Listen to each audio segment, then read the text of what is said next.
Bueno, hola a todos. Soy Lucía Galán, pediatra, escritora.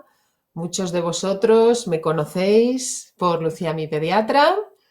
Hoy es la segunda vez que estamos aquí en los colegios CEU. Para mí es un honor poder repetir sesión con todos vosotros.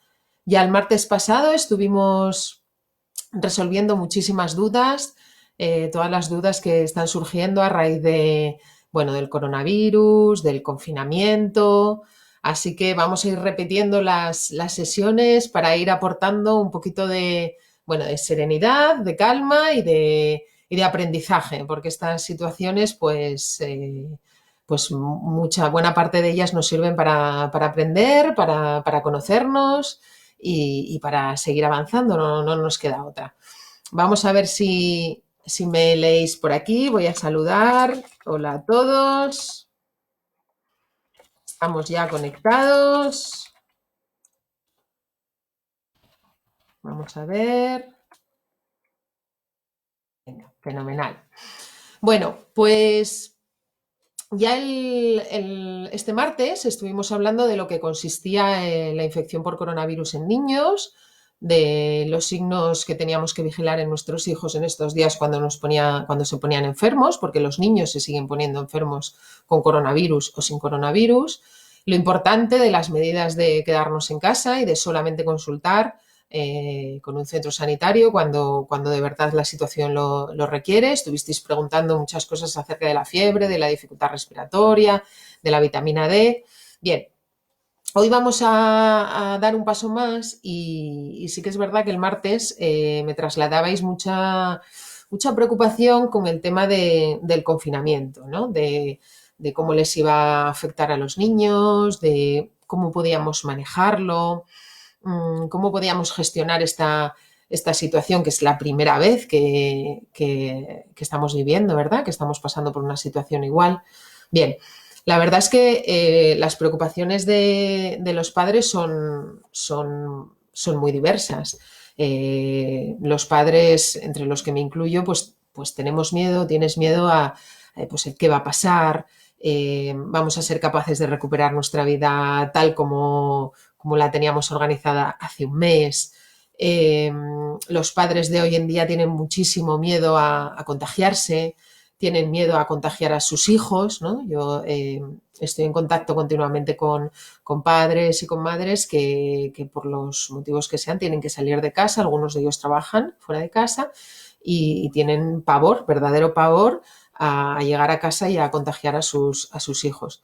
Eh, los padres tienen miedo del trabajo, ¿no? Hay, bueno, pues hoy daban el dato, ¿no? Hay miles y miles de personas que se han quedado en el paro en esta situación o que tienen negocios o que son autónomos y no saben qué va a pasar con su trabajo. No podemos evitar sentirnos hasta cierto punto culpables porque, y ahora os hablo un poco como madre, porque el tiempo en el que estás en casa se supone bueno, que está para aprovecharlo. Mira, pues tenemos más tiempo para estar con nuestros hijos, para disfrutar de ellos, y sin embargo todos estos miedos y todas estas preocupaciones lo que hacen o lo que consiguen es que no estemos al 100%, que no estemos como nos hubiese gustado, ¿no? Como uno sueña que desea estar con sus hijos en casa. Entonces, nos sentimos culpables por no saber gestionar todos estos miedos, todas estas preocupaciones que tenemos y encima no ser capaces de gestionar nuestro microuniverso dentro de casa. Yo hablo con padres y con madres todos los días y es raro el día que no me encuentre con una sola madre o con un solo padre que me diga, uy, las cosas van fenomenal, todo fluye estupendamente, qué suerte la mía que puedo disfrutar ahora de mi hijo las 24 horas del día en casa. Esto es irreal. Entonces, bueno, antes de nada, un mensaje de tranquilidad en el sentido de que esto no es fácil para nadie. Os preocupa mucho la situación de los niños, pero en estos momentos yo creo que tenemos que empezar un poco por nosotros. Si nosotros no estamos bien, si nosotros no somos capaces de gestionar todos esos miedos, esas preocupaciones, esa ansiedad incluso, difícilmente vamos a ser capaces de gestionar las emociones de nuestros hijos. Tened presente que nosotros somos ese espejo donde se reflejan nuestros hijos todas las mañanas y si nosotros no estamos bien, ellos no van a estar bien. Si nosotros estamos en un nivel de alerta continuo, en un estado de ansiedad continuo, en un estado de preocupación sin fin, pues es muy probable que nuestros hijos estén así. Esta mañana yo hablaba con varios pacientes y me decían pues, que los niños habían empezado con trastornos del sueño, que no podían dormir bien, cuando ellos siempre dormían bien, que tenían pesadillas. Incluso algunos papás me decían, pues niños que comían muy bien ahora de repente habían dejado de comer y no querían comer y no sabían qué es lo que le estaba pasando, si es que estaba enfermo, si es que estaba incubando algo. Y buena parte de estos niños, el problema son, pues eso, son esas manifestaciones que ellos hacen, son esa puntita del iceberg que vemos en los niños con un trasfondo de una situación de ansiedad o de preocupación mantenida en el tiempo. Y ya llevamos pues 2 semanas y media, 3 semanas, un poquito más, la gente de Madrid. Y al final, pues los niños pues tienen su manera de exteriorizarlo. Así que, por un lado, yo creo que debemos empezar por nosotros y tomar conciencia de la situación en la que estamos. Hay muchas cosas que no dependen de uno, con lo cual a mí me sirve, hay algo que me sirve mucho, que es dejar de ocuparme de aquello que no depende de mí. Esto es algo que no depende de mí, pues le dedico el mínimo tiempo posible, porque es algo que yo no puedo modificar, no es un factor modificable. Entonces, intento poner el foco en las cosas que sí dependen directamente de mí, en mi caso mi trabajo, la gestión de mi consulta, de mis pacientes, las rutinas de mis hijos, sus deberes y la casa. Poco más depende de mí. Esto sí es responsabilidad mía, pero todo lo que va más allá, el generar esa ansiedad anticipatoria, el dejarme llevar por el miedo, por el pánico, por el qué pasará, realmente a mí no me ayuda nada y si a mí no me ayuda, a mis hijos tampoco les ayuda. Bien, nuestros niños, aunque no pregunten, ellos saben, porque ellos están escuchando y llevan un mes escuchando sobre el coronavirus. Así que, primer consejo, no esperes que tu hijo te pregunte para hablar del tema. Hay muchos niños que por miedo o por, bueno, ellos se montan su película y muchas veces muy alejada de la realidad y no preguntan. Entonces, aprovecha cualquier oportunidad que tengas para explicarle a tu hijo qué está pasando, si no lo habéis hecho ya, que yo imagino que muchos de vosotros ya lo habéis hecho y en repetidas ocasiones, porque los niños repiten sin parar, ¿verdad? ¿Y por qué? ¿Y por qué? Pues les repetimos. Habla con naturalidad. Intenta controlar tu nivel de estrés para transmitirle a tus hijos esa serenidad que ellos necesitan, ¿no? Yo siempre pongo el ejemplo de que cuando tengo un caso difícil de un paciente y los padres están esperando como agua de mayo que yo les informe y que les ponga al día de la situación, por muy dramática que sea esa situación, lo peor que podría ocurrir en esas circunstancias es que yo perdiera el control del momento, que perdiera el control de mi tono de voz, que perdiera el control de mi cuerpo, de mi serenidad, de la situación que en esos momentos está depositada en mis manos. La información va a ser la misma, pero los padres se van a quedar con lo que yo les he hecho sentir. Y eso es fundamental. No vamos a poder cambiar lo que hay fuera, pero sí podemos cambiar la manera de transmitirlo y las sensaciones que nuestros hijos perciben, ¿verdad? Pues esto es igual. Hay muchas familias que están viviendo verdaderos dramas. No tenemos por qué contarles con todo tipo de detalle a nuestros hijos qué es lo que está ocurriendo. Es verdad que no debemos mentirles nunca, pero sí que tenemos que adaptar el lenguaje a la edad de nuestros hijos.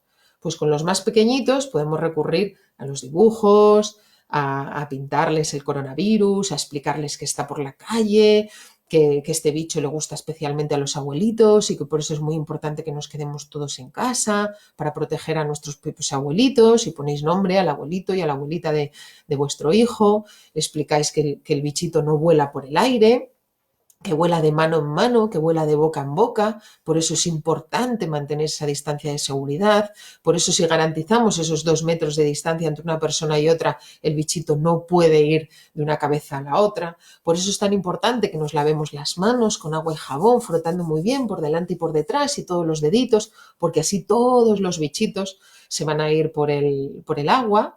También es importante explicarles que tienen que toser en el codo para que los bichitos se queden ahí y no se queden en nuestras manos y toquemos todo lo demás.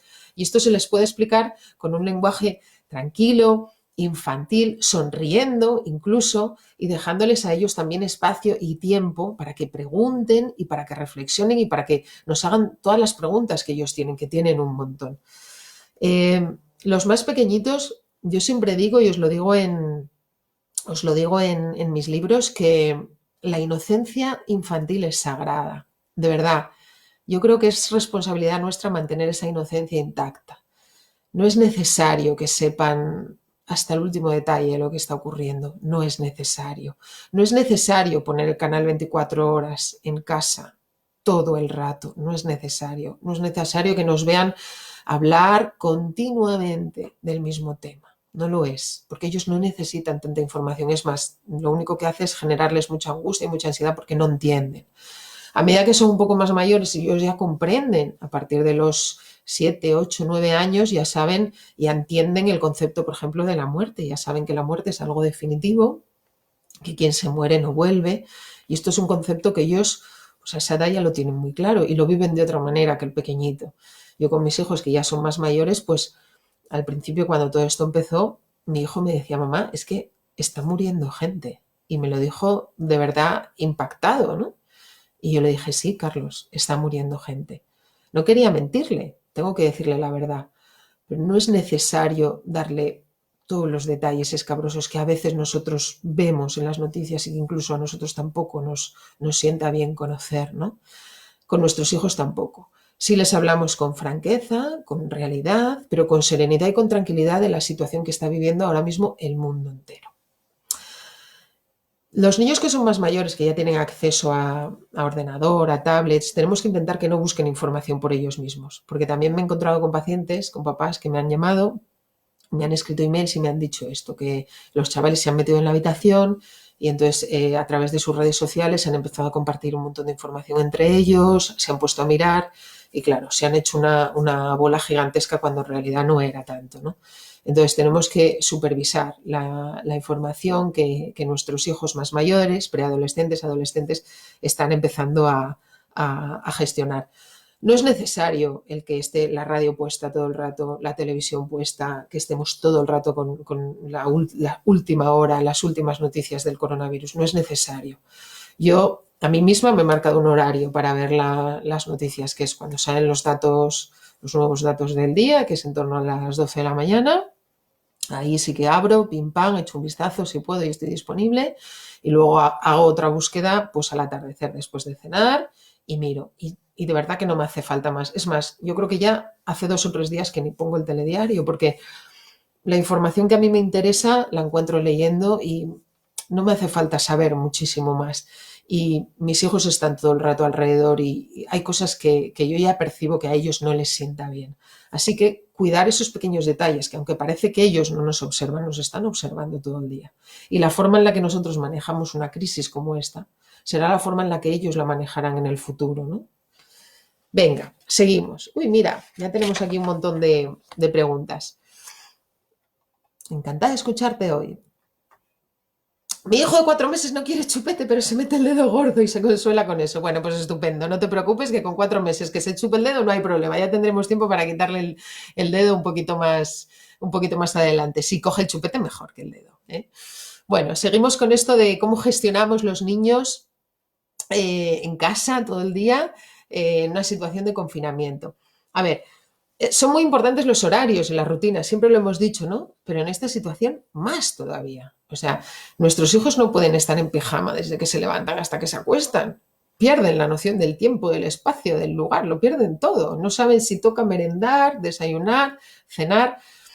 Hay que intentar establecer una rutina dentro de lo necesario. Pues si tienen la costumbre de ducharse por la mañana, pues nos levantamos y nos duchamos y nos vestimos. Intentamos desayunar todos juntos. Aprovechamos ahora que hay más tiempo para que recojan la cocina con nosotros y nos ayuden. Luego las tareas del cole. La inmensa mayoría de los niños ya tienen tareas o tienen clases online. Lo ideal es que cada uno tenga su espacio, pero que tenga su tiempo, ¿vale? Que si van a descansar, que te digan, mamá, ahora voy a descansar, pues fenomenal, recreo, recreo. Ellos necesitan recreo, nosotros también necesitamos recreo. Nos sentamos a comer todos a la misma hora. Yo sé que con adolescentes a veces es difícil, incluso a mí a veces me cuesta que mi hijo dice, pues mamá, yo voy comiendo que luego... No, no, no, no, no. Te esperas y comemos todos a la vez. ¿Mm? necesitamos tiempo para hacer nuestras tareas y necesitamos tiempo también de dispersión, que digo yo en mi casa, venga, ahora dispersión, cada uno que haga lo que quiera. Y ellos pues se cogen la tablet, yo a lo mejor me cojo un libro o me conecto con las redes, pero ese momento de dispersión que no tenga que ser obligatoriamente hacer una actividad también es necesaria, ¿vale? Tenemos que aprovechar para mantener unos buenos hábitos alimenticios. Yo sé que al principio cuando llegó esto del confinamiento a todos les daba por comprar que si cereales, que si galletas de chocolate, que si chuches, que si helados, ¿no? Y me escribían un montón, era como, no sé, esa ansiedad de, bueno, pues por lo menos nos quedamos aquí encerrados pero con un montón de comida. Yo creo que esto ya lo hemos superado, ¿vale? Y ahora es una buena oportunidad pues, para meternos en la cocina con nuestros hijos. Yo no sé cocinar, cocino fatal. Pero mira, ahora que por las tardes tengo más tiempo y siempre estoy ahora por la noche para hacer la cena, pues mira, me meto con los niños una hora antes en la cocina y aprovechamos a hacer recetas. Pues que se lleven eso en su mochilita de recuerdos, ¿no? Pues vamos a aislarnos en nuestro micromundo y hacer de esos momentos especiales con ellos. Seguimos. Eh, Muchas veces me preguntáis en consulta, mis pacientes, que no saben, no sé lo que le pasa a mi hijo, está muy irascible, está muy gruñón, está triste, tiene muchísimas rabietas y claro, yo no puedo más porque yo encima el teletrabajo, tal, y es que el niño se porta fatal. A ver, si para nosotros es difícil, para ellos también. Aunque digamos, se están adaptando fenomenal, que bien lo llevan, sí, muy bien, pero para ellos también ha sido un cambio radical, más para los niños que son mucho más movidos, necesitan mucho más movimiento que nosotros. Así que, primero, valida sus emociones, dale la oportunidad de estar enfadado, dale la oportunidad de estar triste si lo necesita. Nada de, pero ¿por qué estás triste? Pues esto es lo que hay, pues nos tenemos que aguantar, pues estos mensajes no ayudan mucho, no nos ayudan a nosotros, menos les van a ayudar a nuestros hijos. Cariño, comprendo que estés enfadado. Entiendo que esta situación no te guste nada. A mí tampoco. Entiendo que quieras salir a la calle a pasear. De verdad que a mí también me encantaría salir. Pero la situación actualmente es esta. No podemos salir porque... y les explicamos. Pero lo primero de todo es validar su sentimiento, su emoción. La tristeza, la ira, el enfado, la frustración. Porque forma parte de ellos esas emociones y de las nuestras también. Y hay que validarlas. No podemos permitir que ese niño encima se sienta culpable o sienta que está haciendo algo mal por tener una emoción que le pertenece y que además está justificada. Tenemos que intentar mantener con ellos una escucha activa. Yo sé que de entrada lo primero que nos sale a los padres cuando nuestros hijos nos cuentan algo que no encaja con el ideal de emociones que deberíamos de tener es intentar solucionarles, ¿no? No, pues lo que hay que hacer es esto, porque empezamos a hablar muy rápido, ni siquiera les dejamos terminar y cortamos totalmente esa comunicación. No, en este caso, más que nunca, tenemos que hacer una escucha activa. Y una escucha activa es sentarnos con nuestros hijos, mirarles a los ojos y escuchar. Escuchar lo que nos tienen que decir. Intentar hacerles preguntas abiertas, que no se respondan con un sí o con un no. ¿Qué te hace sentir así? ¿Por qué crees que sientes esto? ¿Qué crees que va a ocurrir? ¿En qué te puedo ayudar yo para que estés mejor?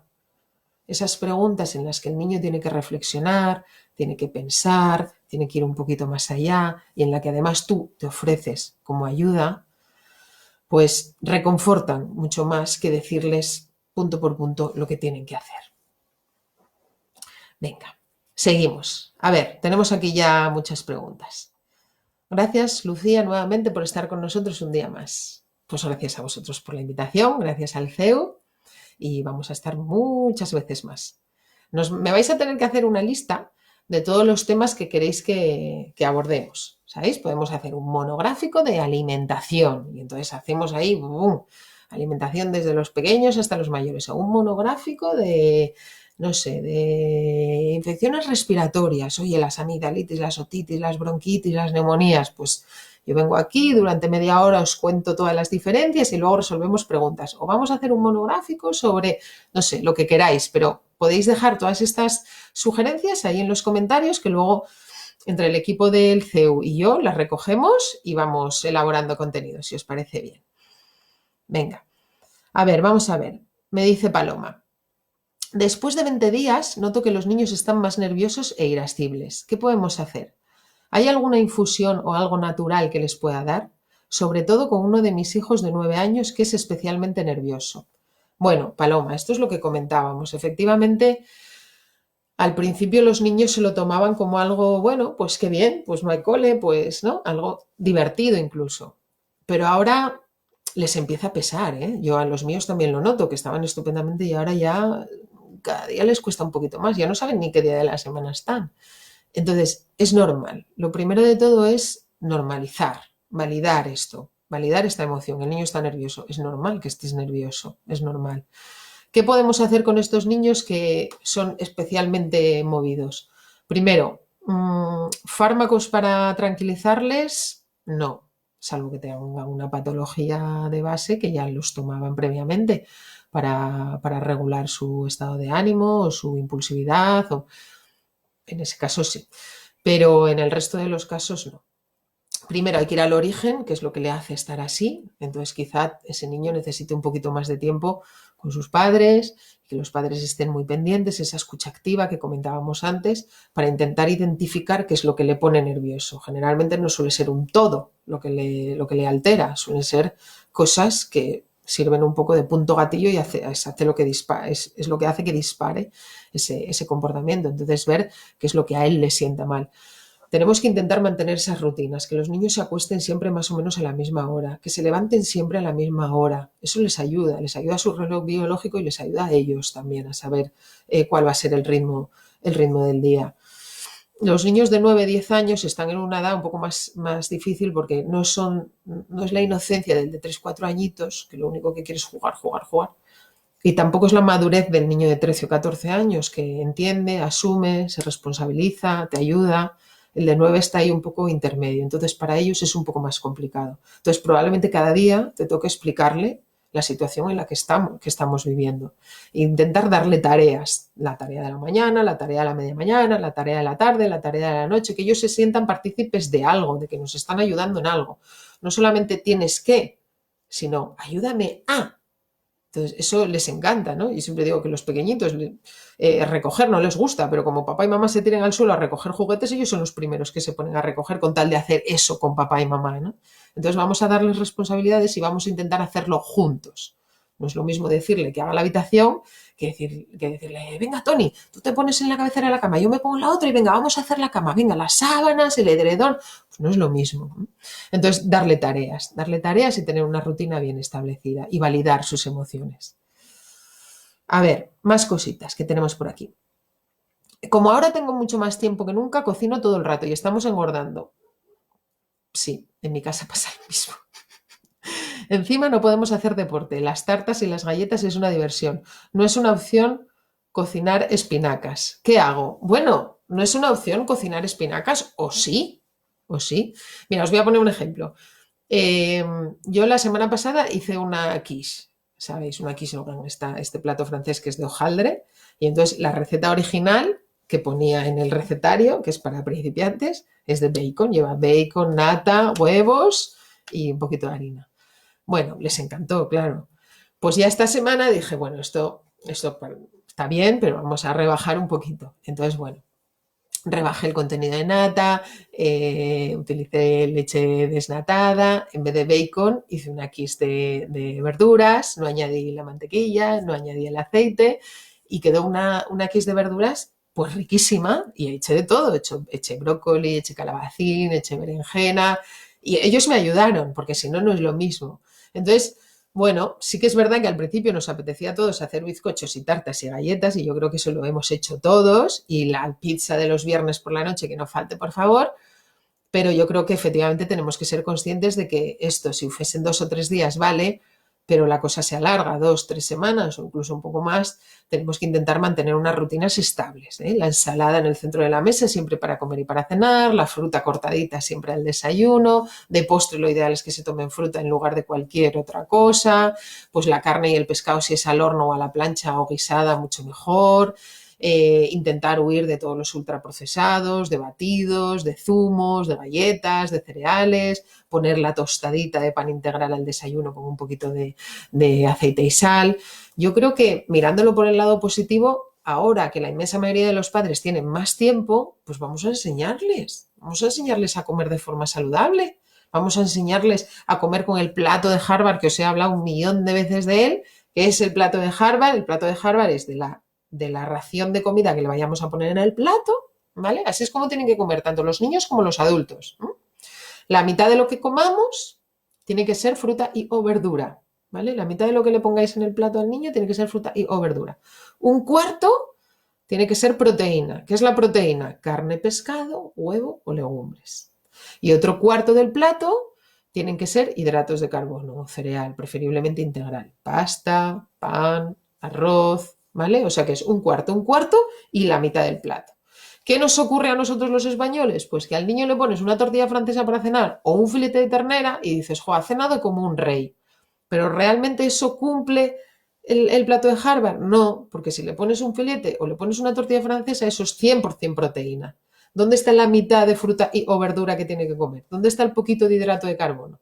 Pues yo siempre digo en la consulta, es preferible que le pongas un tercio del filetito de ternera, que eso ya es un cuarto, le pones una cucharadita de espirales de pasta, por ejemplo, o media patatita hervida, otro cuarto aquí de hidrato de carbono y luego la otra mitad del plato, ahí sí que tiene que ir la verdura, los calabacines a la plancha o una ensaladita de tomate o una cremita de verdura si queréis de primero. Pero siempre que le pongáis la comida, siempre tenéis que buscar esas proporciones. La mitad de lo que coma tiene que ser fruta o verdura, un cuarto tiene que ser proteína y otro cuarto hidrato de carbono.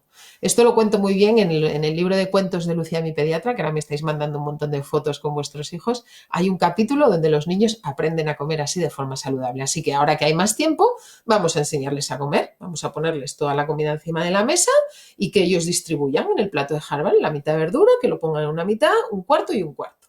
¿Vale? Venga. Dicen, ¿no es demasiada información ya? ¿No deberíamos intentar centrar la atención en temas distintos del coronavirus?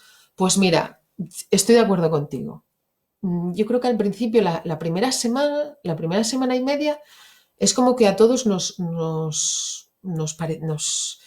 sé, como que nos sabía mal hablar de otra cosa que no fuera el coronavirus. Yo que estoy muy presente en redes sociales y soy muy activa en redes sociales, a veces tenía la tentación de subir cosas que no tuvieran nada que ver con el coronavirus y no lo hacía pensando en que la gente dijera, oye, esta hora aquí que me habla de no sé qué es y cuando estamos todos pensando en el coronavirus, lo puedo entender. Pero yo creo que ahora, llegados a este punto donde ya sabemos qué es el virus, a quién afecta fundamentalmente, qué síntomas tiene, cuáles son los signos de alarma y qué tenemos que hacer, porque todos ya sabemos lo que tenemos que hacer, yo creo que es momento de avanzar y de empezar a intentar recuperar un poco de la vida que teníamos antes. Leer otras cosas, hablar de otras cosas, compartir otros temas. Hoy, por ejemplo, es el Día Mundial del Autismo.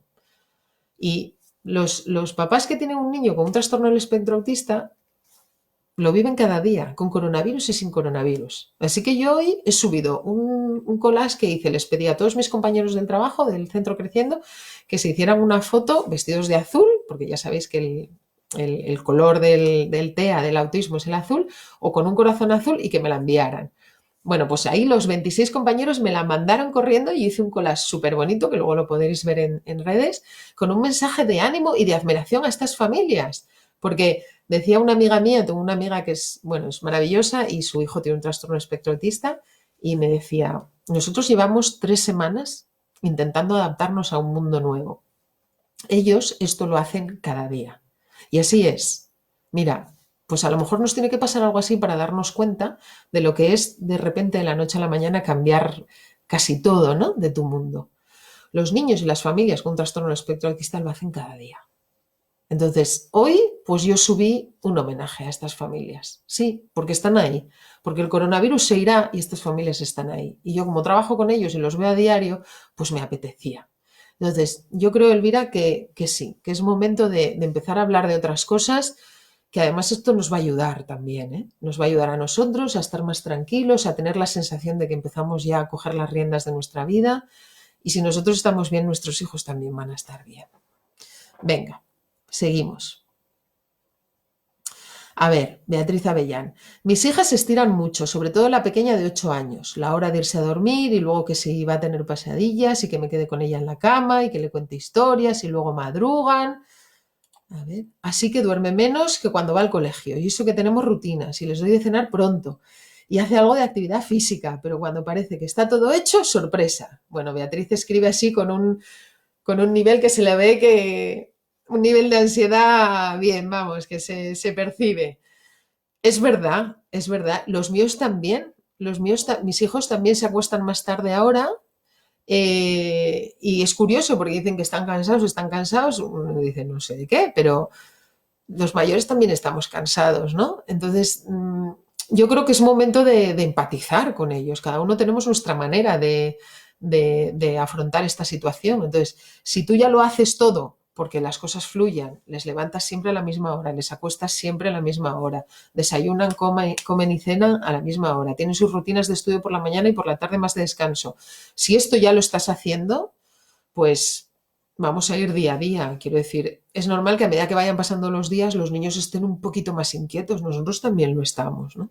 Entonces, bueno, ser un poquito más comprensivos con ellos, intentar ponernos en su lugar siempre y que la última media horita, la última hora antes de irnos a la cama, que sea lo más placentera posible, porque a veces vamos llegando al límite y justo esa última hora, que es la que necesitamos que sea tranquilo para que la adrenalina vaya bajando y empecemos a relajarnos, pues muchas veces es la más estresante del día y entonces esto no ayuda en nada. Nos acostamos enfadados, los niños se acuestan enfadados y entramos en bucle. A ver, ¿es verdad o no que las mascarillas no te protegen a ti sino a los demás? Cada vez nos dan informaciones distintas. Sí, lo de las mascarillas nos tiene a toda la comunidad médica y científica muy entretenida. Entretenida en el sentido de que efectivamente salen opiniones dispares. A ver, esto surge porque la Organización Mundial de la Salud, la OMS, nos dice y ha repetido en varias ocasiones, y así lo tiene publicado en su web, que el uso sistemático y universal de mascarillas a toda la población no está indicado. ¿Vale? No está indicado ¿por qué? Porque la mascarilla lo que hace es evita que tú contagies a los demás. El virus no viaja en el aire, con lo cual, si tú mantienes una distancia de seguridad de 1,5 metros, 2 metros y haces una correcta higiene de manos, no te puedes contagiar. No llevando mascarilla, no te puedes contagiar porque el virus no está en el aire. Y esta es la teoría que nos dice la OMS, que es así. El virus no está flotando, con lo cual, si tú mantienes esta distancia de 2 metros con una persona y te lavas las manos frecuentemente y no te llevas las manos a la cara, el virus no llega a ti así volando. ¿Cuándo se recomiendan las mascarillas? Cuando tienes síntomas catarrales, porque si tienes síntomas catarrales puede que tengas el coronavirus y con síntomas catarrales puedes tener tos, puedes tener estornudos y entonces esas gotitas sí que van más lejos y además se depositan en los sitios y luego puede venir otra persona, con lo cual el objetivo de la mascarilla es no contagiar a los demás y luego está indicada en las personas, por supuesto, que tienen un COVID-19 o los cuidadores de esas personas o en centros sanitarios. Todo el personal que trabaja en un centro sanitario debe llevar, o en determinadas profesiones de riesgo en el que no se puede garantizar la distancia mínima de seguridad. Esto es lo que nos dice la OMS y esto es lo que nosotros los médicos repetimos a la sociedad. Pero es verdad que desde China ellos dicen o consideran que esto no es así, que la manera más efectiva para hacer una contención total del virus es que toda la población lleve mascarillas. Entonces ahí tenemos un poco como las dos comunidades científicas un poco enfrentadas. Nosotros de momento seguimos las recomendaciones oficiales, aún así os habréis dado cuenta todos que cuando salís a la calle a comprar o tal, todo el mundo lleva mascarilla. A mí me llama la atención, yo voy a trabajar y yo voy en el coche sin mascarilla, pero me fijo y va todo el mundo con mascarilla. Pero la explicación es esta. Vale. ¿Cómo podemos hacer que nuestros hijos se cansen de alguna forma para que duerman bien? No, esto es justo al revés. O sea, el hiperexcitar a nuestros hijos para conseguir que caigan antes rendidos y se duerman, es un error. Ocurre todo lo contrario, ¿no? Esto dice, lo voy a agotar, porque así cae rendido. Es todo lo contrario. Eso lo que hace es retrasar el inicio del sueño y encima va a ser un sueño más fragmentado.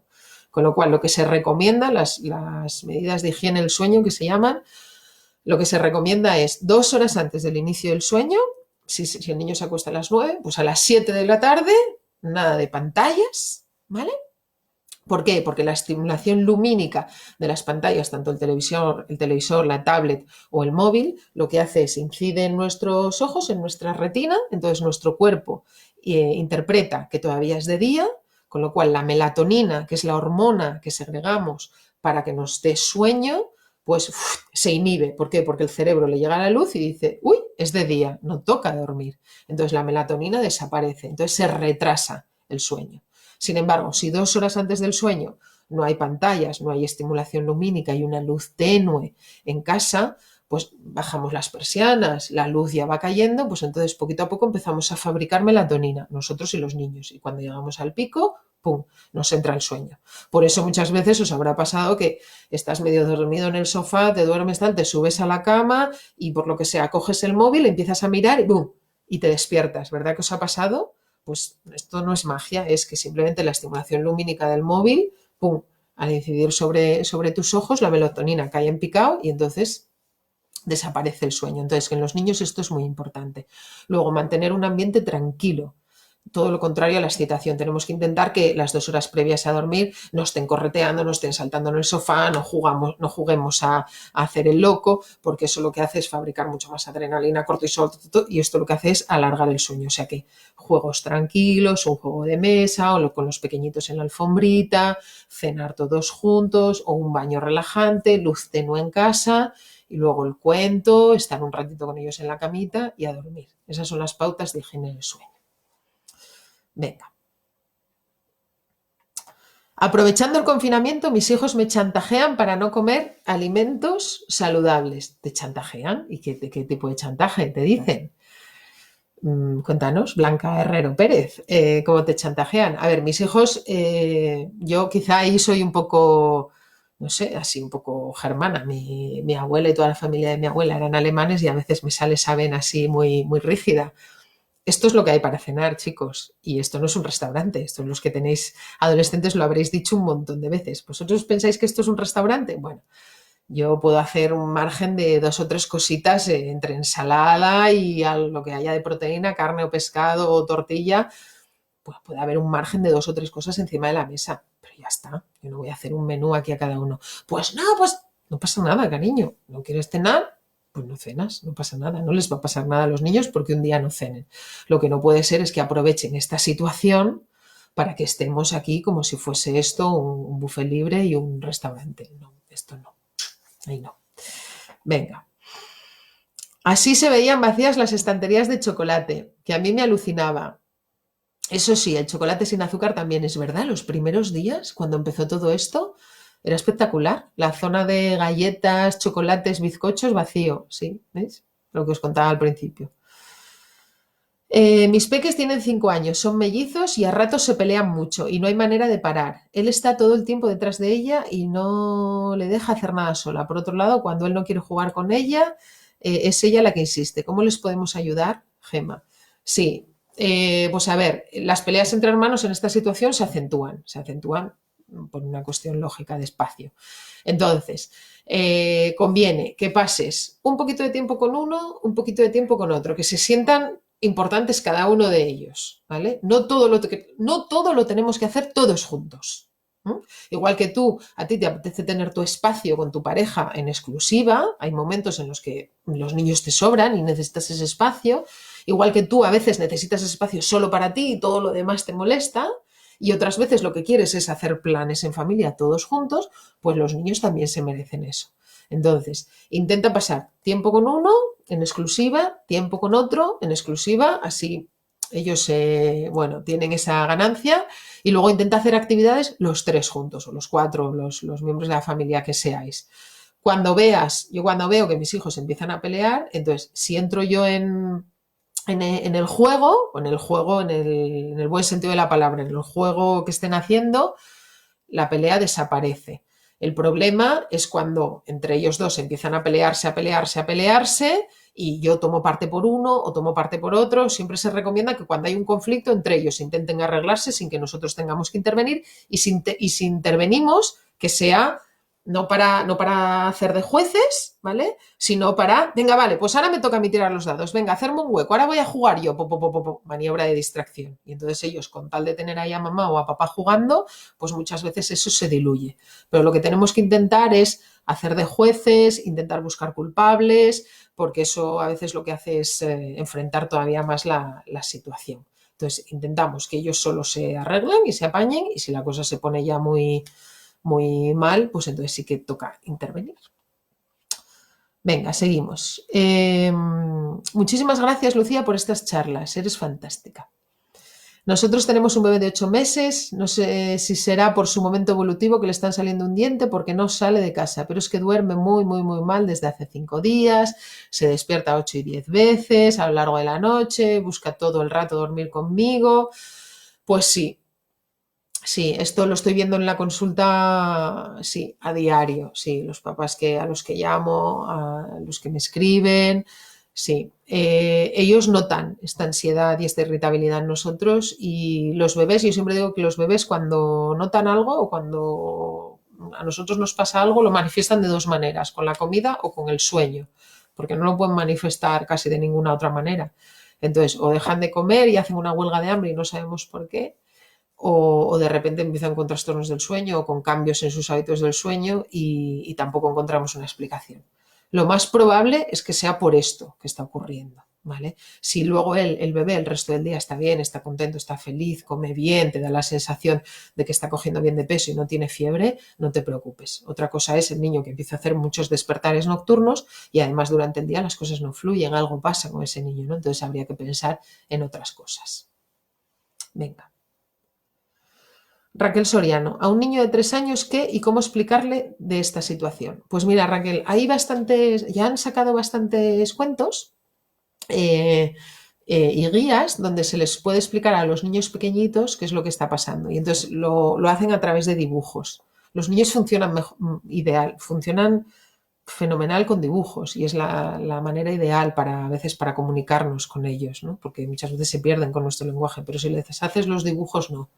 Entonces, puedes buscar en Google porque hay guías y hay cuentos para explicarles a nuestros hijos qué es el coronavirus, pero tenemos que explicárselo. O sea, si el niño lo ves intranquilo, te pregunta por qué no puede salir a la calle, debemos explicarles. Con nuestros hijos podemos hablar de cualquier tema eligiendo las palabras adecuadas, pero si con 3 años él ya tiene capacidad para entender que durante un tiempo, le da igual una semana que 2 que 3, pues no lo va a entender, porque durante un tiempo va a estar en casita, y tenemos que estar en casita porque hay un bichito ahí en la calle que nos puede hacer pupa a nosotros o le puede hacer pupa a los abuelitos, y yo creo que un poco ese es el mensaje, y entre medias enseñarle a toser en el codo y a lavarse muy bien las manos. Con eso nos daríamos por satisfechos. ¿Qué te parece la programación educativa de Televisión Española? ¿Lo recomiendas o no? Pues si te digo la verdad, no, desconozco la programación educativa de Televisión Española, ni de ningún canal, porque por la mañana estoy trabajando todos los días, y por la tarde estoy en casa y estoy también trabajando muchas veces o conectada o con los niños, y la verdad que me pasan las horas y apenas enciendo la televisión, así que me lo apuntaré para revisarlo. ¿Cuánto es el tiempo adecuado para que los niños trabajen las tareas escolares diariamente? Pues esto depende de la edad, depende de cada niño, y depende también del plan que hayan adaptado los colegios. Está claro que la educación online no tiene nada que ver con la educación presencial. No podemos pretender que si en el cole estaban 6 horas, que estén 6 horas delante del ordenador. Esto no hay niño que lo aguante. Las sesiones online siempre tienen que ser mucho más cortitas, de 20 minutos, de 25 minutos, si no el niño se dispersa completamente y hay que alternarlas. Tampoco sería conveniente que estén 3 horas seguidas delante del ordenador y que luego se les exija 3 horas seguidas de deberes. Lo ideal sería intercalarlas a lo largo de la mañana para que estén un rato conectados, pero los niños pequeños, vamos, depende de la edad, pero los de 6, 7, 8, 10, 11, 12 años no pueden estar más de 10, 15, 20 minutos muy atentos a una pantalla. Entonces lo ideal es intercalar siempre, ¿no? Como métodos de aprendizaje, intercalar las tareas. un poco de vídeo, un poco de tarea escrita, un poco de tarea de búsqueda de ellos de información o de manualidades. Lo ideal es ir saltando cada 20-25 minutos de actividad. Así es como el cerebro aprende mejor. ¿Vale? Venga. ¿Se sabe qué ha podido pasar con el bebé que ha fallecido de coronavirus en Estados Unidos? No parece que tuviera patologías previas. Paloma. No, no se sabe. Bueno, yo no lo sé. Ha fallecido un niño en Estados Unidos. Bueno, han fallecido, estamos hablando de una enfermedad en la que han fallecido ya miles y miles y miles y miles y miles de personas y van a fallecer todavía unos cuantos miles más.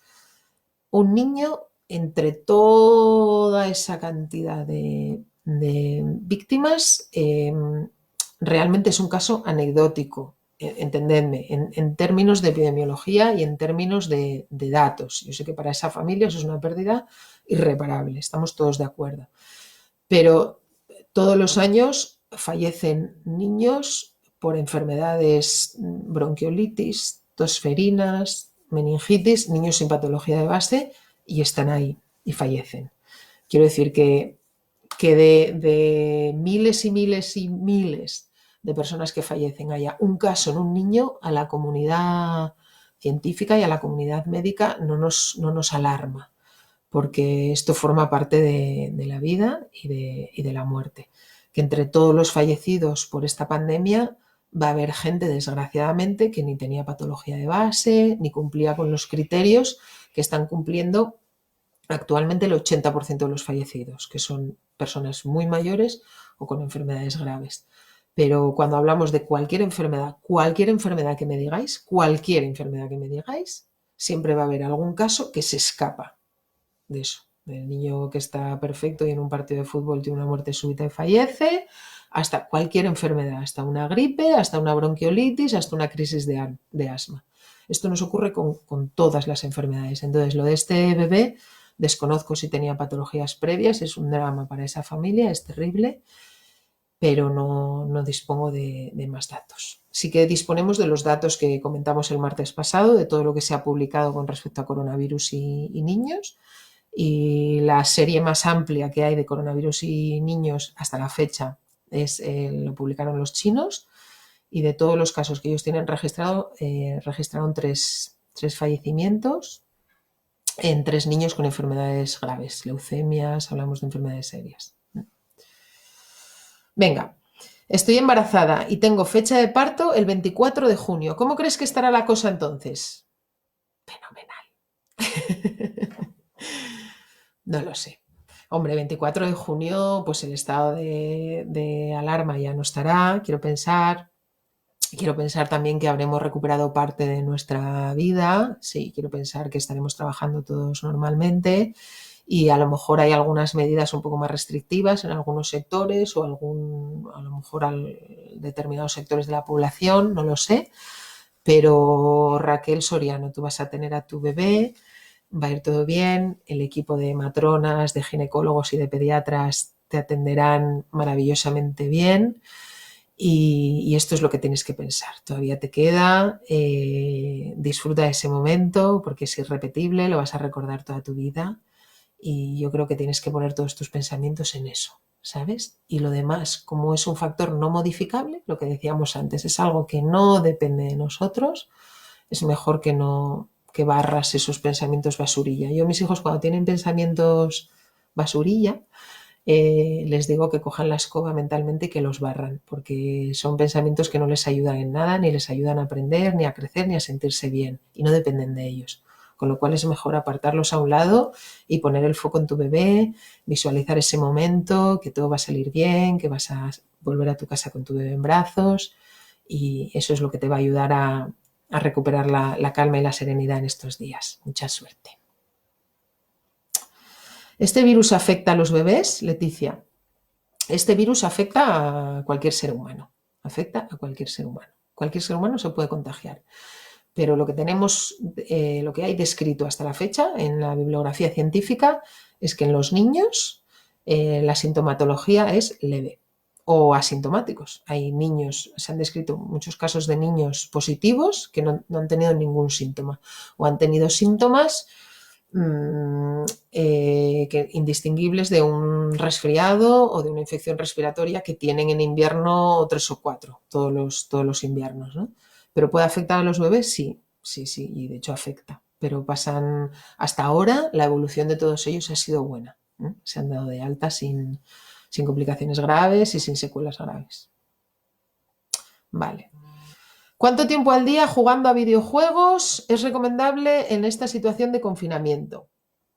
Pues, pues a ver, en condiciones normales, aquí la OMS tiene sus propias recomendaciones, la Academia Americana de Pediatría, la Asociación Española de Pediatría, y todos coincidimos. Los niños menores de 2 años no deben estar expuestos a pantallas, a ningún tipo de pantallas, no es bueno para su neurodesarrollo, los menores de 2 años. Hasta entre los 2 y los 6, 7, 8 años, no más de 1 hora al día. Y los preadolescentes, adolescentes, no más de 2 horas al día. Estas son las recomendaciones oficiales. En esta situación, pues es la primera vez que estamos viviendo esto en la historia. Esto va a salir en los libros de historia de nuestros hijos. Lo ideal sería mantener esas recomendaciones. Ahora, que levante la mano quien cumple esas recomendaciones. El adolescente que está solamente 2 horas al día con una pantalla, empezando porque las clases ahora las hacen muchos con un ordenador. Entonces, cuanto menos tiempo mejor, pero es algo que tenemos que adaptarnos. Yo intento que no estén más de 2 horas, ¿eh? Intento que no estén más de 2 horas. Venga, seguimos.